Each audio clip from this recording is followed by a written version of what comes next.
ඒ නිසා මොග්ගල්ලාන ඔබ යන්න කිව්වා. මොගලන් මහරහතන් වහන්සේ ඒ ශනේහින් මේ මොහොතෙන්ම අර පර්වතයේ දරණ ලාගෙන පෙනෙන් දිව්‍ය ලෝකේ වාගෙන හිටපු නායාගේ ඇඟට උඩින් තමනුත් නයික් විදියට වෙච්මාරු කරගෙන තමනුත් දරණ ලාගෙන අරයාගේ පෙනේ උඩින් තමාගේ පෙනේ තියලා මිරිකෝ.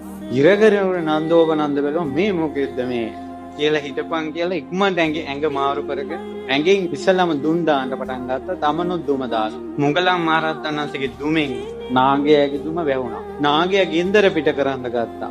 මොගලන් මහරහතන් වහන්සේ ගින්දරෙන් නාගයාගේ ගින්දර යට වුණා. ඊට පස්සේ එසැනෙන් නන්දෝපනන්ද නාගයාගේ නහය ආස්යෙන් මොගලන් මහරහතන් වහන්සේ නායාගේ බඩ ඇතුළට ගියා. ඇතුළට ගිහිල්ලා ලොකු සිලින්ඩරයක් ආකාශයේ සක්මන් කරනවා වගේ අරයට දැනෙන්න අඩිය තියා මොගලන් මහරහතන් වහන්සේ සක්මන් කරනවා.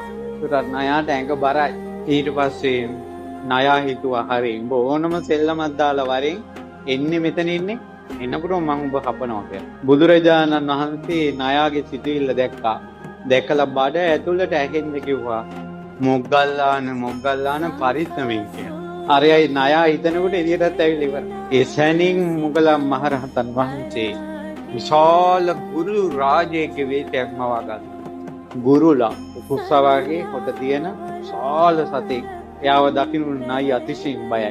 ඒතකොට වේගෙන් අහසේ ඉඳලා පියාසර කරගෙන දැහැ ගන්න ස්වභාවයෙන් එනකොටම ඉක්මනට නාග වේශය අත්හැරලා මානවක වේශයක් කරන් මැදලා කිව්වා මාව බය කරන්න එපා, මාව බේරන්න මම ඔබ වහන්සේ සරණ යනවා.